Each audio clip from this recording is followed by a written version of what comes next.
Βλέπουμε ότι έχετε μία αγάπη προς τον αέρα. Χρόνια τώρα. Και βλέπω ότι μόνοι σας καταφέρατε να κάνετε πολλά πράγματα τα οποία άλλοι με πολλές χρηματοδοτήσεις δεν τα έχουν καταφέρει. Μπορείτε να μας εξηγήσετε πώς ξεκίνησε η ιδέα? Έχουμε εδώ πέρα πίσω μας 2 αεροσκάφη που είναι τα μοναδικά που έχουν σχεδιαστεί και κατασκευαστεί στην Ελλάδα. Αυτό νομίζω λέει από μόνο του πολλά. Αν κάναμε ένα γύρο εδώ και βλέπαμε λίγο τις εγκαταστάσεις Αρολέσχης, οι οποίες φτιάχτηκαν το 1975, είναι από τις πρώτες που υπάρχουν στην Ελλάδα και σε αυτή την Αρολέσχη οφείλουμε πολλά. Ενώ το αεροδρόμιο υπάρχει από... Ναι, το αεροδρόμιο έχει αυτό τη δικιά του ιστορία. Το αεροδρόμιο υπάρχει από το 1916, από πολύ παλιά. Σημασία έχει ότι ο χώρος και οι εγκαταστάσεις γίνεται εργαλεία για εμάς τους νεότερους, γιατί δεν είμαι εγώ από τους πρωτοπόρους. Ναι, μεν παρακολουθούσα την πορεία, αλλά δεν συμμετείχα γιατί και στην ηλικία ήμουν μικρός, αλλά και εκ των υστέρων, μάλλον δεν μπορούσα τόσο εύκολα να πλησιάσω το χώρο αυτό, γιατί ήταν παλιότερα μόνο για κάποια ομάδα που ήταν πιο άνετη οικονομικά και μπορούσαν να ασχοληθούν με αυτό το αντικείμενο, ας πούμε. Τα πράγματα έχουν απλοποιηθεί σε όλο τον κόσμο. Ήρθε η σειρά μας και στη χώρα μας. Δεν χρειάζεται να είσαι πλούσιος ή να έχεις κάποια μεγάλη θέση να ασχοληθείς. Μπορεί να ασχοληθεί το καθένας. Αυτό μας το δείχνει κιόλας και η συμμετοχή των μελών της Αρολέσχης που είναι από όλες τις κοινωνικές ομάδες. Τώρα, ξεκινήσατε πρώτα με τον λυγκιστή. Ξεκινάμε πρώτα με τον λυγκιστή. Ο λυγκιστής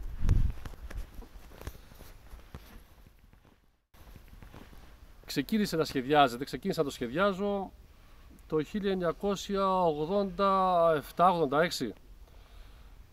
Ήμουνα μοντελιστής, ασχολιόμουν με μοντέλα, δηλαδή πετούσα μοντέλα με τηλεκατεύθυνση από κάτω. Δεν είχα πετάξει μόνος μου.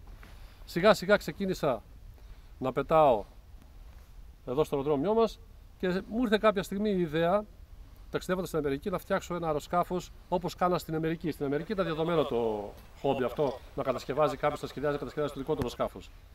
Βέβαια για την περιοχή μας τα πράγματα ήταν δύσκολα γιατί δεν υπήρχαν ούτε τα υλικά, έτσι, τα κατάλληλα, τα υλικά, τα ειδικά υλικά, ας πούμε, και έπρεπε να περιοριστώ στο να το κατασκευάσω με υλικά που θα βρω στην περιοχή μου. Εκείνη την εποχή το ξύλο, η ξυλία κυρίως αυτή που χρησιμοποιήθηκε στο αεροπλάνο, είναι ξύλινο το αεροπλάνο, ήταν δεδομένη στην περιοχή μας και στην Ελλάδα γενικότερα, γιατί τα κουφώματα ήταν όλα ξύλινα. Η τροχή είναι από μοτοσικλέτα, ο πίσω τροχός είναι από αναπηρικό καροτσάκι. Δηλαδή χρησιμοποίησαν υλικά τα οποία ήταν στα σκουπίδια. Τα οποία τα πήραμε από τα σκουπίδια. Κάνατε ανακύκλωση δηλαδή. Έτσι, τα βάλαμε και πετάμε. Βρήκα ένα εργαστήριο εκεί με φίλους. Ξεκινήσαμε. Μετά από 5 χρόνια δουλειάς βγήκε το αεροσκάφος αυτό που βλέπουμε τώρα, το οποίο πέταξε με επιτυχία και συνεχίζει να πετάει. Λίγα τεχνικά χαρακτηριστικά για τον λυγκιστή. Ο λυγκιστής ανήκει στην κατηγορία των πειραματικών. Στα εγγλέζικα είναι experimental, που σημαίνει ότι το αεροσκάφος αυτό φτιάχτηκε για να γίνουν πάνω του κάποιες δοκιμές. Έτσι.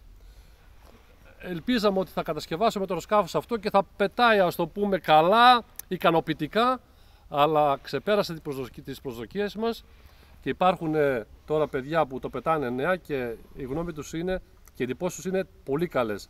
Και εμένα βέβαια που το κατασκεύασα, δεν το λέω από ενθουσιασμό, είναι αλήθεια, μπορεί να το δοκιμάσει όποιος θέλει και να πει τη γνώμη του, πετάει τέλεια. Δηλαδή ανταγωνίζεται αεροσκάφη που είναι βγαλμένα από μεγάλες βιομηχανίες. Αν θυμάμαι, με αυτό έχετε κάνει και ένα ταξίδι στο Τατόι. Δεν έχω κάνει ένα ταξίδι, έχω κάνει πολλά ταξίδια σε όλη την Ελλάδα, αλλά έχω συμμετάσχει. Πίσω κάπου στην ουρά υπάρχει ένα αυτοκόλλητο. Ναι. Είχε γίνει το πρώτο air show στην Ελλάδα, το είχε κάνει πολεμική αεροπορία και επειδή έχει τα χρώματα της πολεμικής αεροπορίας, θεώρησα σωστό να συμμετάσχω κι εγώ. Και έτσι αποφάσισα και έκανα αυτό το ταξίδι και ευχαριστώ την πολεμική αεροπορία. Οι άνθρωποι είναι επιτάμενοι, επαγγελματίες, μου στάθηκαν, μου συμπαραστάθηκαν, ας το πούμε, και με βοήθησαν για να μπορώ να είμαι και να παρουσιάσω εκεί το αεροσκάφος μαζί με 150 αεροπορίες από όλο τον κόσμο. Έτσι. Ήταν μια μεγάλη επιτυχία. Μοναδική παρουσία της Ελλάδος ήταν φλωρινιώτικη. Αυτά από το παρελθόν. Πάμε λίγο στο μέλλον. Ναι, στο μέλλον.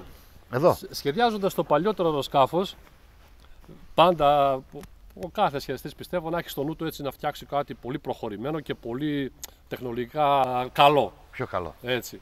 Εγώ βέβαια το σχεδίαζα, αλλά κατασκευαστικά πού να το πλησιάσω, έλεγα ότι θα το φτιάξουν οι Αμερικάνοι, θα το φτιάξουν οι Ρώσοι, αυτοί που έχουν την τεχνολογία, τα μηχανήματα και που έχουν τέλος πάντων ιστορία στην τεχνολογία. Και έτσι ήταν ένα όνειρό μου απραγματοποιητό, θα έλεγα. Βέβαια, πραγματοποιήθηκε το όνειρό μου με το πρώτο αεροσκάφος. Αλλά η εποχή έτρεχε. Έτσι, ο εχθρός του καλού είναι το καλύτερο. Κάποια στιγμή, εντάξει, το ευχαριστήθηκα, πέτυχα το σκοπό μου, έκανα το όνειρό μου, αλλά έλεγα αυτό που σχεδίαζα παράλληλα με τον λυκιστή το παλιό, λέω, να κάτσω να το επεξεργαστώ κάπως, να δω μήπως και μπορώ να το καταφέρω. Πραγματικά κάθισα, τα έβαλα κάτω ένα χειμώνα, ξέρεις ότι έχουμε βαρύ χειμώνα στη Φλόριδα. Χειμώνα και κάθισα, ασχολήθηκα και είπες μπορώ να το κάνω. Είναι φτιαγμένο από αεροπορικό αλουμίνιο, ειδικού τύπου. Θα μου πεις, ούτε αυτό που έφτιαξα που ήταν ξύλινο δεν ήμουν ξυλουργός, ούτε αυτό που το έφτιαξα μεταλλικό είμαι μεταλλουργός, ελασματουργός, έτσι. Αλλά η αγάπη και η μελέτη, η συστηματική μελέτη, έτσι, αγγλική βιβλιογραφία, ελληνική, ό,τι έβρισκα τέλος πάντων που μπορούσε να με βοηθήσει το έκανα.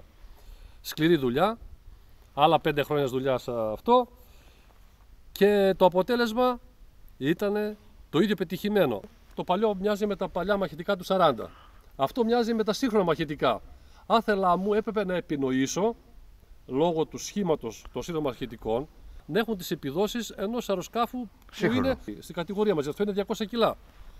200 κιλά. Ναι, μόνο 200 κιλά. Ένα αεροσκάφο στην κατηγορία του είναι 10 τόνους, ας πούμε. Το φαντάζεσαι. Χρειάζεται τεράστιους κινητήρες, χρειάζεται υλικά. Δεν τα βρίσκεις με τίποτα. Και εδώ ξεπέρασα τον εαυτό μου, μπορώ να πω, και έφτιαξα ένα αεροσκάφος 200 κιλών με τεχνολογικές καινοτομίες που είναι παγκόσμια πρώτες. Εκτός που είναι ένα αεροπλάνο καινοτόμο στην κατηγορία του, είναι καινοτόμο και τεχνολογικά. Έχουμε πάρα πολλά email από όλο τον κόσμο που οι άνθρωποι μου στέλνουν τα συγχαρητήριά τους, ενδιαφέρονται να το αγοράσουν. Εδώ είναι και η ουσία του πράγματος, έτσι, γιατί η δουλειά από μένα έχει γίνει πλέον. Από εδώ και πέρα είναι θέμα στάσης και λειτουργίας των αρχών σε αυτή τη χώρα. Εδώ θα πρέπει να κάνουμε κάποια παράπονα, δυστυχώς, γιατί δεν μπορεί να κάνει ένας άνθρωπος να τα κάνει όλα, έτσι. Χρειάζεται αυτό που είναι να κάνει ο ιδιώτης να το κάνει και από εκεί και πέρα ό,τι να κάνει το κράτος, να κάνει το κράτος. Ποιο είναι το μέλλον που μπορεί να προσφέρει αυτό το αεροπλάνο Στη χώρα μας ή γενικότερα? Και γενικότερα. Ναι. Το ενδιαφέρον, όπως προανέφερα, είναι πολύ μεγάλο και παγκόσμιο. Δέχομαι email από χώρες που ούτε καν ήξερα την ύπαρξή τους. Το πρόβλημα όμως είναι, και θα το πούμε αυτό τώρα, ότι εδώ κανονικά υπάρχει μία πινακίδα, η οποία κανονικά έπρεπε να είναι ελληνική. Η πινακίδα, όπως βλέπετε, από το Ιώτα, που σημαίνει Ιταλία, είναι ιταλική. Αποτάθηκα στις ελληνικές αρχές, ξόδεψα χρήματα, τα λίγα χρήματα που είχα και παρόλες προσπάθειες που έκανα, δεν κατάφερα να γίνει ελληνικό, να παρουσιαστεί το αεροσκάφος σαν ελληνικό. Είμαστε όλοι κρίκοι μιας αλυσίδας. Εγώ είμαι ένας κρίκος, εσύ ένας άλλος κρίκος και όλοι μαζί οι κρίκοι αυτοί φτιάχνουμε την Ελλάδα, τα Βαλκάνια, την Ευρώπη, τον κόσμο. Πρέπει να υπάρχει μεταξύ μας συνεργασία, καλοπροαίρετη, αλλά να υπάρχει και, ας το πούμε, αλληλοβοήθεια. Να είμαστε ο δυνατός κρίκος. Έτσι, να είμαστε δηλαδή όσο μπορούμε να πλαισιώνουμε ο ένας τον άλλο και να προχωράμε. Γιατί αυτό τι φέρνει? Φέρνει απασχόληση, φέρνει έσοδα, φέρνει συνάλλαγμα, έτσι. Και τέλος πάντων φέρνει και κάτι σε αυτή την περιοχή που βλέπεις συρρυκνώνονται τα πάντα. Η ανεργία υπάρχει, γιατί στην κατασκευή του δεν τα έφτιαξα όλα μόνος μου. Ναι, με το σχεδίασα, έφτιαξα το μεγαλύτερο ποσοστό, αλλά μέσα υπάρχουν επαγγελματίες που προσφέραν και αυτοί οι άνθρωποι το δικό τους κομμάτι, που περιμένουν και αυτοί να δουλέψουν μέσα από αυτό το αεροσκάφος. Μπορούν πλέον? Δεν μπορούν, αφού το κράτος δεν ενδιαφέρεται να προχωρέσει αυτή τη διαδικασία. Αν υπάρχει αυτό, ο ανταγωνισμός θα φέρει ένα ακόμα καλύτερο. Υπάρχουν νέοι που έχουν όρεξη και που έχουν και δυνατότητες να προχωρήσουν παραπέρα. Και αυτοί οι νέοι τι κάνουν? Φεύγουν στο εξωτερικό, ρημάζουν τα χωριά μας, οι πόλεις μας, ο τόπος μας. Μάλιστα. Λοιπόν, ευχαριστούμε πολύ. Μια βολτίτσα θα κάνουμε. Παρακαλώ, ναι, θα κάνουμε μια βολτίτσα, να δούμε και την περιοχή από ψηλά. Είσαι φίλος χρόνια, Έγινε, ας το κάνουμε.